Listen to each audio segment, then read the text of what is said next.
This is the third episode from our series, which will cover the logistic part.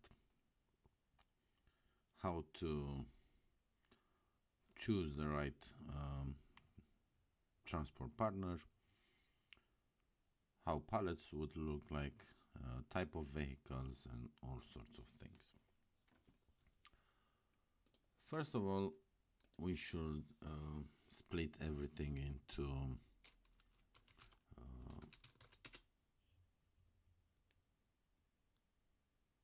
categories, and we will start with the types of companies that are selling transport services.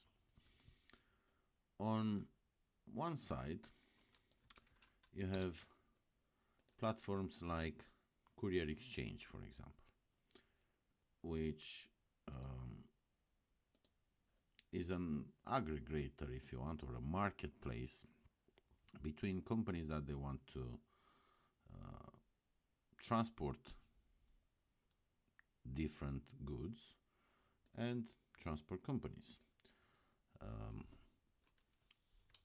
You also have companies like Timocom, for example, which is the largest freight exchange platform or marketplace in Europe. If you are in the USA, obviously you have Uber Freight as well, which works in a similar manner to Uber for taxis, but for trucks. So these kind of platforms normally cost a lot of money. You need to pay a subscription to become one of their members and to list your transport jobs. If you've watched the previous episodes, you've seen this pallet market platform that I've made, which is free to be used by any haulage company and by any customers. You don't have to pay in order to become a member and post freights. I'll have to log in first, and we'll start with the road transport, which will be the only bit that I will cover today. And this is how a form for posting a freight will look like. Obviously, you have a loading address, and you need to type at least a town. Let's say I want to move goods from Milano to London. You need to select when you want the goods to be loaded, around which time.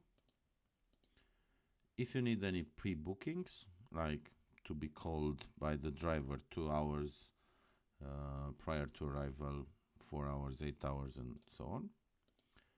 When do you want the goods to be delivered? So we load on the 11th. Let's say we want them by the 16th in the UK, preferably in the afternoon before closing time, and to be called 2 hours ahead. So we have the loading details and the unloading details. Or in our case, with the AI Cart e-commerce platform, we have the loading address, which is the warehouse itself, and we have obviously the details of the customer here and at checkout, which will give us the loading and unloading section. Now we will discuss all these fields. It sounds complicated, but it's not. And I'll try to explain you how transport actually works. So on first section, we have these marketplaces, okay, for hauliers and customers that they want to deliver stuff.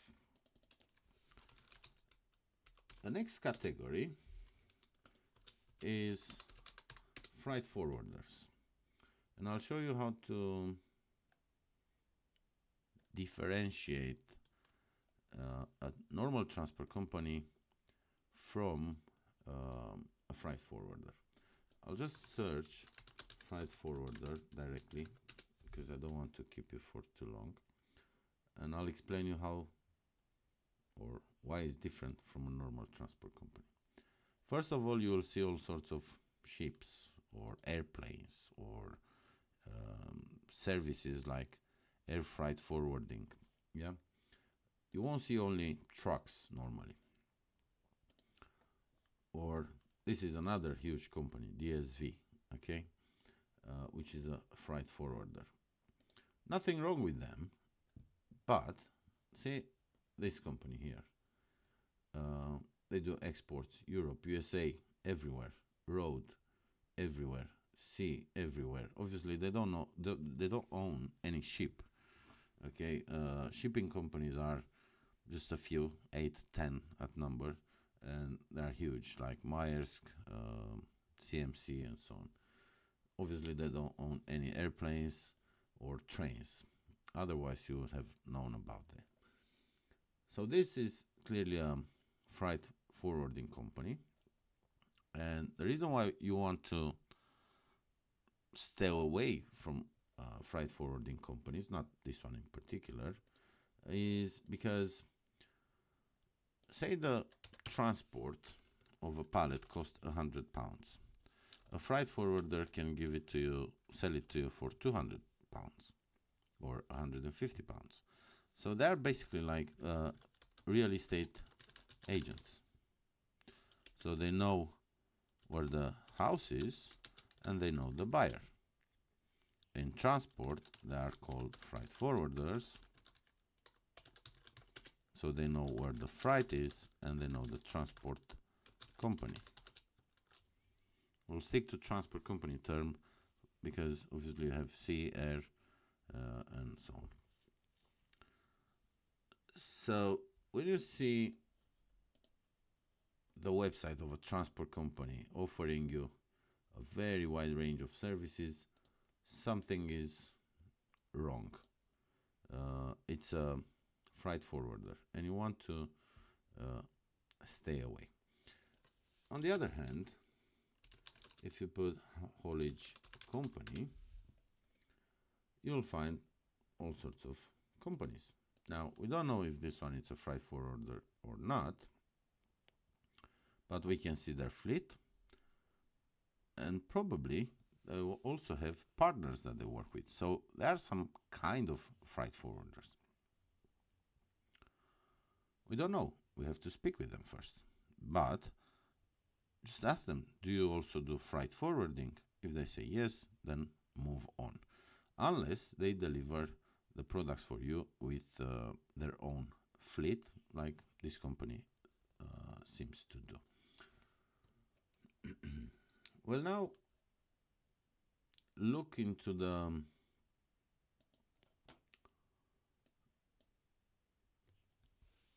types of services for transport. So we said we have marketplaces as an option, we have freight forwarders as an option, we have haulage companies as an option, and to understand how transport works, we need to go back into our freight adding form. So what's this FTL, LTL, or FTL or LTL? You can see here 3 options. FTL means a full truckload. Full truckload. Which means a transport company will have a dedicated vehicle to deliver your products. Now, it doesn't mean necessarily that it's a full truck. It's a full truck for you. but you might have only one box and a dedicated vehicle. That's what FTL stands for.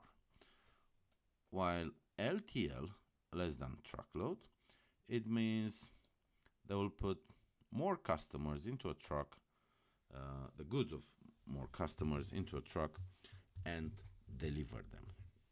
Now, normally, FTL is cheaper than LTL because when a transport company will go to load your vehicle, your products, they'll send a vehicle which will waste time to one customer, second customer, third customer, fourth customer. So the journey takes a lot longer with an LTL, and they waste a lot more time, they do more miles, and so on. So they will charge you a premium just for 1, 2, 4, 10 pallets that you might have. The best option to have FTL but fewer products is to use obviously a smaller vehicle, but a smaller vehicle as well comes with some costs. So it depends whether you want the goods to be delivered fast, cheap, and so on. You can decide based on each case of each delivery. Now, when you put here FTL, the transport company will know that you don't want to mix your products with the ones from other companies or of other customers. When you put LTL, they will know that you are willing to wait. You don't have a problem if they mix your products with someone else's products, as long as you get your delivery in time at an affordable price and so on. FTL or LTL, it means you don't care. I just want my goods delivered. I'm not really in a rush. Here you have all types of vehicles. For example, you want to urgently get a parcel from London to Scotland. You can even send it with a motorbike or a car. If you have heavier products, you need obviously a van. Now, pay attention to these tones here: 3.5 tons, 7 tons, 18 tons, and 40 tons. Because a 3.5 tonner or van can only carry 800, 1000, 1200 kilograms. Doesn't mean that they can carry 3.5. It's 3.5 including the van itself. Okay, so don't get confused by that weight. Then 7 tonners, same thing. It's a truck that is just slightly bigger, and you get about 2.5, 3.5 tons of goods inside the vehicle. In the 18 tonners, you can get roughly about 12 tons of products. And in a 40, you'll get about 20, 22, 24 tons. Now, 18 tonner is slightly bigger than the 7 tonner. It's still a rigid truck, which means the head of the truck is connected to the same chassis of the trailer, sort of speaking, yeah, of the box at the back. And here we have the HGV, which is the 40 tonner HGV, or Arctic or articulated lorries. Why they call them articulated trucks is because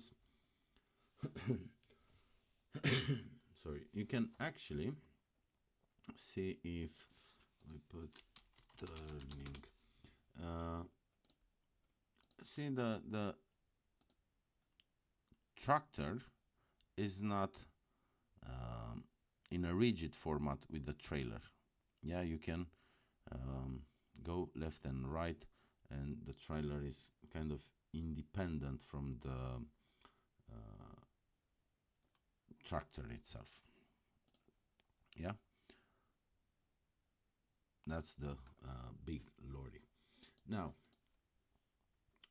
body type. Body type, in our case, it refers to how the trailer or the box at the back of the truck or the van will look like. Box 18 tonner images, so it will look like this. It has solid walls, yeah, or some can be open from the side. It really depends. There are gazillions options. You then have flatbed. Flatbed is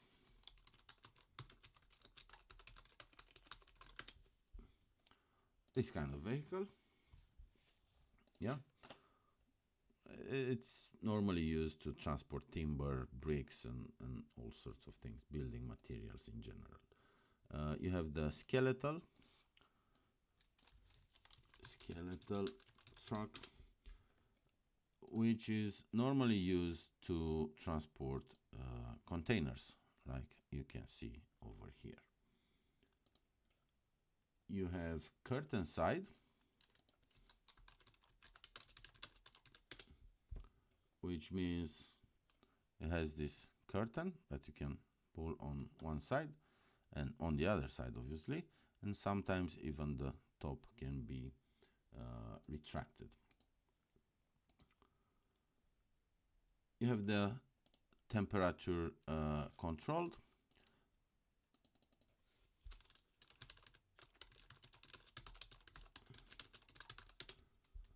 which it looks like a box, like a normal box, except that they have this freeze controller at the top, temperature controller at the top above the cabin normally. Or if it's a HGV, is right behind the head tractor. Some trucks, they even allow you to have different temperature in different sections of the truck. They call them like dual or multi-temperature refrigerated box. So you can have minus in one place, yeah, so for frozen goods, and 0 or plus in another section of the vehicle. Yeah, so one with minus, one with plus. Low loader is like what you normally use for trailers, vehicles, recovery vehicles, things like that. And tanker, obviously, what they use to deliver milk, petrol, and so on. Here there are a couple of details regarding extra features that you might want for the vehicle, which is ADR. ADR stands for dangerous goods. Why? Because the driver has an extra license, the vehicle is a bit differently equipped than a normal one, and you have all the classes here based on whatever of kind of products you want delivered. They go into a certain class, but I guess it's not your case at the moment. If you want frigo, yeah, frigo meaning the same temperature control, because you can have, for example, curtain side with frigo. Curtain side temperature control HGV. Okay, so even some curtain sided trucks, they can have temperature control. They're not very practical, but you can find them. Walking floor, I'll just show you.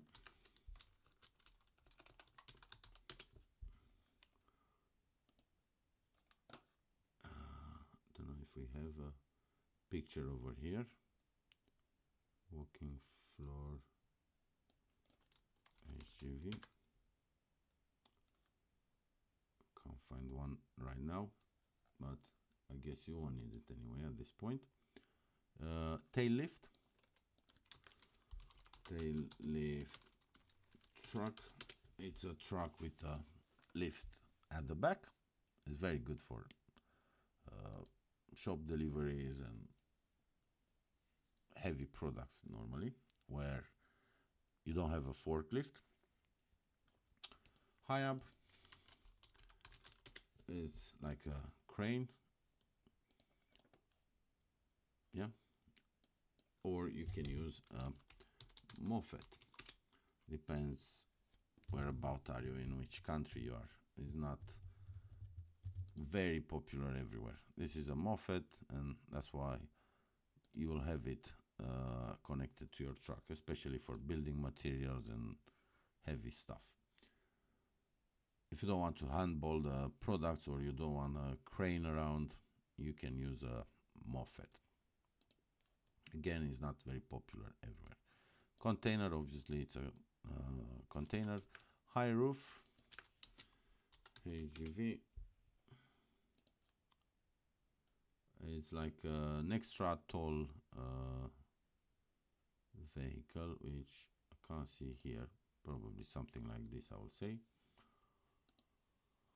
And oversized, obviously, oversized HGV for the trailers and stuff like that. Yeah, heavy transport in general. Now, in this platform, we can list 4 kind of goods, of products: envelopes, parcels, pallets, and containers. Why envelopes and parcels? Because you can have an express delivery, an express transport, and sometimes when an envelope or a parcel needs to get somewhere urgently, it can get listed here. But for today, we will stick to the pallets. Now, because we are talking about pallets, let's see the type of pallets.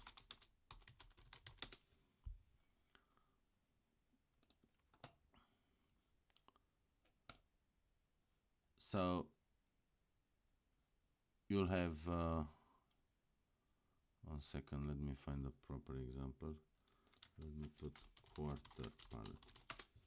So first we are talking about the volume, which is something like this. You can have a quarter pallet, a half pallet, or a full pallet. Now in the UK, if you are in the UK, normally they have a light pallet as well, which means, let me see, I think this one should be okay. Okay, let me zoom in. Yeah, so you have a full pallet, which can go up to 1,200 kilograms. You have these Euro pallets. You'll see the difference in dimension as well. The UK pallet might be 1 by 1.2 or 1.2 by 1.2. Then the Euro pallet 0.8 by 1.2 meters. And then they start with a bigger focus on the weight and on the total height. You'll tend to think that, oh, if I have fewer sales in the beginning, I should focus on these kind of pallets. Actually, these are for when you have bigger volumes, so you can stack them one on top of each other and so on. To stay on the safe side, you should consider meters of floor required, because there are so many variables when it comes to the size of the pallet. Like we have here 1.2 by 1 height, 1.2 by 1, 1.2 by 1, 2.4 by 1. Yeah, there are all sorts of dimensions and criterias, but normally you'll have 3: 0.8 by 1.2, 1 by 1.2, 1.2 by 1.2. If yeah, again here, Asian pallets, 1.1 by 1.1. It really depends from where you bring the products. The humanity haven't managed yet to decide to one pallet size for everybody. You know, everybody wants to be different. So Europeans wants to be different, British wants to be different, Americans want to be different, and so on. But this will explain you in big lines the kind of pallet you want. Now, if the pallet is 1.2 by 1.2, obviously on the floor truck, I'll show you, pallet layout truck. You have several options to arrange the pallets in a truck, and you can just simply Google pallet layout truck to show you how you can actually place some pallets. Obviously, the dimension of the pallet is important, the dimension of the vehicle is important, and it's also important how heavy the pallets are, because based on that they will decide where to place them. You can't have too much weight here, or you can't have too much weight on one side, and so on. It's a complicated process. So the easiest way, and to stay on the safe side, all you have to do is to put how many meters you think you need. 5 meters. And then the weight, say 2,500 kilograms. Now, freight value, you normally put it here to filter, if you want, the transport companies that they don't have enough insurance. Because if your product's worth, say, 250,000 and the transport company has only 50,000 pounds insurance, then it's not going to be okay in case of an accident. And you need the budget, obviously, to let others how much you are willing to pay. You can put a budget or leave it empty. Normally, if you put a budget, you have bigger chances of finding a transport company for the exact amount that you want to pay. If you don't put a budget, then you let them bid, sort of speaking. And you need to get several quotations from different companies. What you can put in other details, no freight forwarders, please. Transport companies, the genuine ones, they will love you for this. So my advice is not to work with freight forwarders. The problem with not working with freight forwarders is that you can't actually make long-term relationships with the haulage company if it's a small one. Because say you need a vehicle every Monday and Wednesday to load from Milano to London, that one transport company might not have vehicles all the time available for you, unless you do some contracts and stuff, which is not the topic of our discussion. For how long you want the advert to stay live on the website, and how you want to pay. You need to be careful here, because obviously if you pay before loading is not very okay. On delivery before unloading, so the transport company won't let you offload the goods unless you give them the payment proof or the payment. You can say, I'll pay you when I receive the documents in digital format, which makes it easier for the transport company to send you the invoice, the PODs, and everything. Or when you receive them by post, or at a specific number of days. Normally it's 30 days from delivery. So now, once we will post this freight,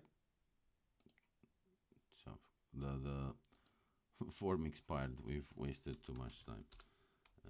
I'll just type it in Milano, London. We've wasted too much time and the page expired. 1 second. I'll just quickly type it here.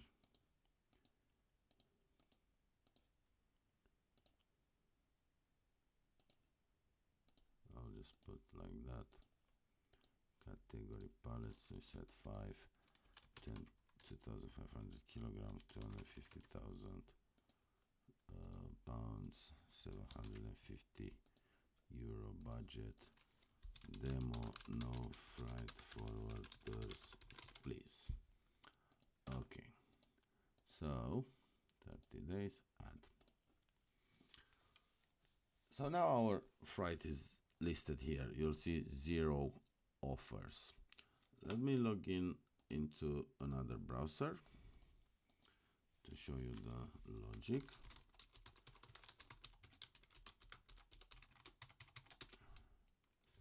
One sec.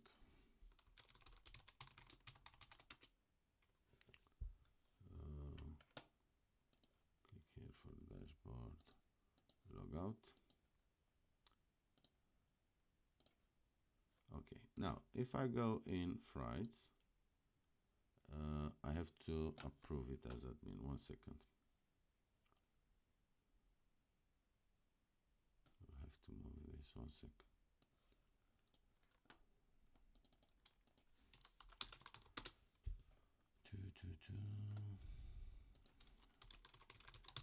Anyway, what I wanted to show you is that transport companies can send their offers.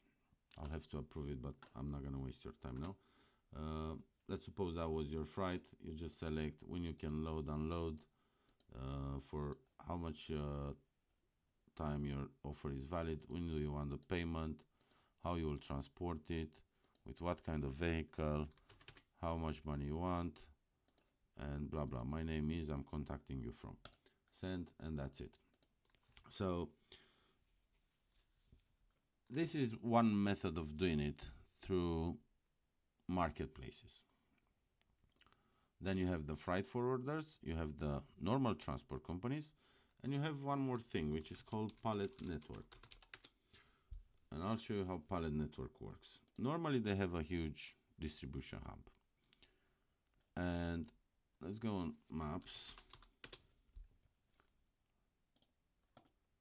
1 sec. And say we want to deliver something from London to Glasgow. Okay, let's suppose we have this pallet. I'll just open Photoshop for a second.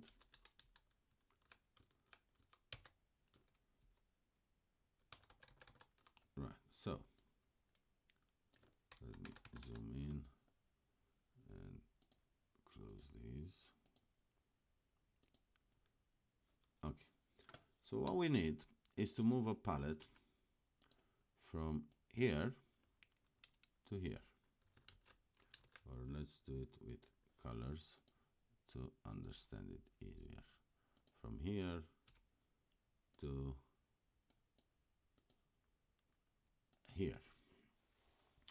So one way of doing it is to have a transport company that takes your pallet from here straight to destination.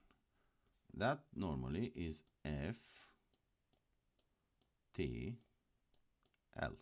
full truckload or dedicated vehicle. It went just with your pallet, straight on road, delivered, job done. This is normally the most expensive option. Another option is groupage or LTL. Let me write it with another color. LTL from our form, which means your pallet is over here, but then it's another pallet here, another pallet here, and say another pallet here. The transport company will group them all, supposing they all have to be offloaded something like this, and then they will go with the truck and make the drops. First drop, second drop, third drop, fourth drop.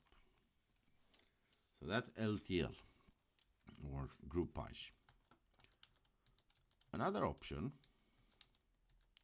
is the pallet network. pallet network, it means you have a transport company that looks after your pallets, which they have a depot in Manchester.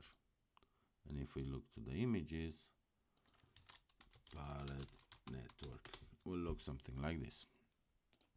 Okay, this sort of thing. Now, there are several ways on how these pallet networks will work, but for the simplicity of the example, you'll have a transport company taking your pallet from here to here, and another transport company taking your pallet from here to here. Of course, there are some more complex variations where, say, they also have a warehouse in London, one in Manchester, and one in Glasgow. So what they will do, they will take the pallet from you here. One truck will take it from here to here. This truck will come back. Your pallet goes further with another transport company, and from this depot is getting delivered to your customer. So this is called pallet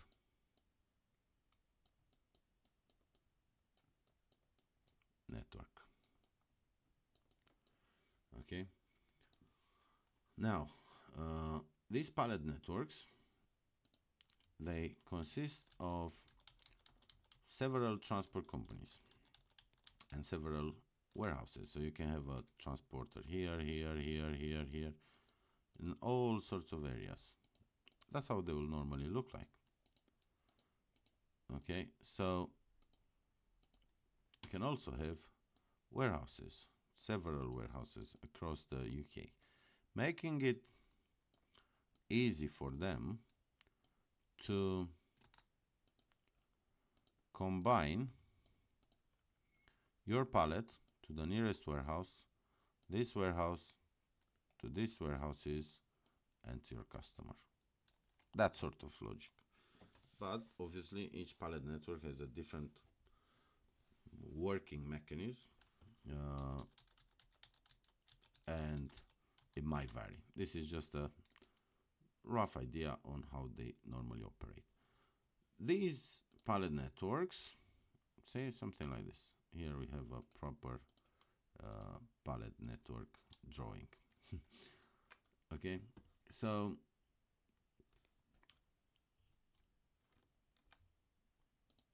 these pallet networks, they will give you this kind of standard dimensions. They can deliver non-standard pallets as well, but they give you just as an indication. And delivery cost, delivery price list. Let's see if we find one online, but I don't think so. No. See what I said about light pallets? The weight, 750 kilograms. They will give you prices based on postcodes, and they will say, like here, light pallet, you'll have a column in your Excel. Light pallet from here up to here, 50 pounds, up to here, 70 pounds, up to here, 100 pounds, up to here, 200 pounds, and so on, based on how far away the pallet has to go. When you want to collect pallets, it's a bit more complicated, because you might end up paying two journeys, going up there and coming down. This is why it's good to have several contracts with several transport companies, several pallet networks, and so on. So you use all the options that you might be able to. Anyway, this is how logistic works. Now, obviously for products, you have about 4 types. You have the ADR products, as we discussed. Yeah, the dangerous goods. You have frozen products, anything that's at minus. Yeah, you have refrigerated products, okay, for vegetables and stuff. You can even have chilled products. Again, just a difference in temperature. And you can have ambiental products, which means is the exterior temperature without any influence from any machinery, tool, whatever. Yeah, it's just if outside are 20 degrees, they will transport it at 20 degrees. So that's pretty much it about logistics. It's not complicated. Just be careful to stay away from freight forwarders and from expensive freight exchange platforms. This way you'll help small transport companies to grow and to resist on the market, because they are cornered by freight forwarders on a daily basis. Thank you.